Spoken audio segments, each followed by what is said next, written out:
journaliste indépendante. J'ai créé le podcast En un battement d'aile qui parle des enjeux écologiques avec une approche de journalisme de solution. Et je suis aujourd'hui formatrice certifiée par le Solutions Journalism Network en journalisme de solution.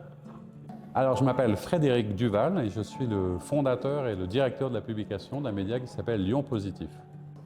Donc, je m'appelle Arthur Grimampon, je suis ingénieur de formation et je travaille actuellement pour Reporters sans frontières où je m'intéresse au rôle de l'intelligence artificielle dans la chaîne de l'information. Gilles Van Herpoten, je dirige l'ONG Reporters d'Espoir qui agit pour que l'info et les médias donnent envie d'agir à la société.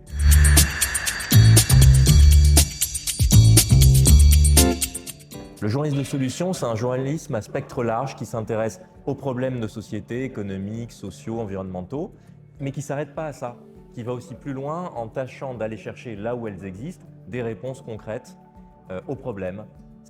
Le journalisme de solution, c'est du journalisme.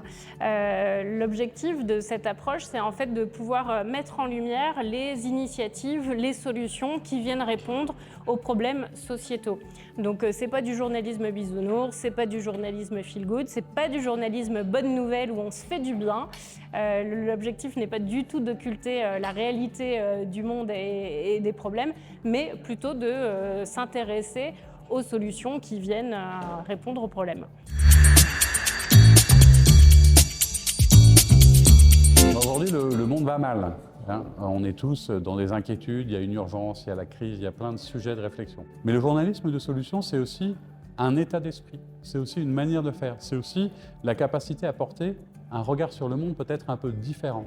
Et en fait, quand tu vas chercher ça, quand tu crois à l'autre, quand tu crois à la différence, quand tu crois à l'espoir, tu es mieux toi-même et du coup tu redonnes aussi confiance à ceux qui t'écoutent ou qui te lisent.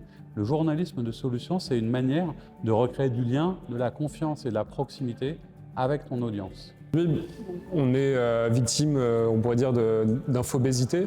Ça a été souvent employé, ce terme, et ça signifie qu'on est surchargé d'informations, mais pas de n'importe quel type d'information. On est surchargé d'informations très souvent anxiogènes, clivantes, polarisantes.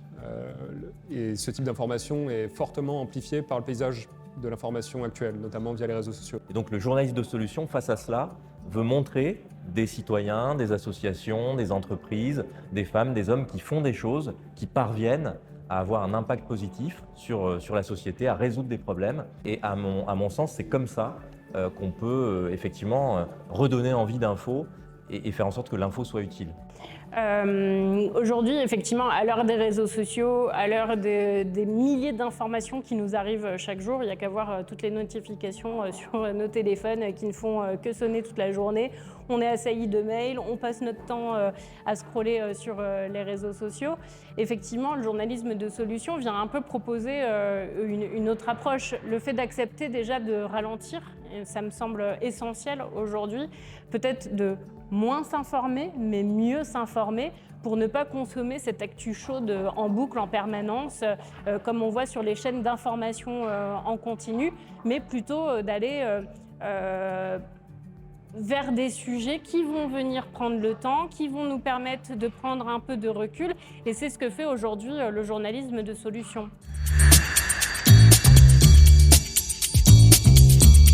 Le journalisme de solution en 2025, ça ne sera sûrement pas la nouvelle norme du journalisme, mais vu comment ça évolue, ça va se développer, il va y avoir de plus en plus de rubriques qui vont apparaître dans les JT, dans les journaux, il va y avoir des youtubeurs de solutions qui vont émerger, peut-être un cache investigation des solutions, il va y avoir de l'innovation éditoriale.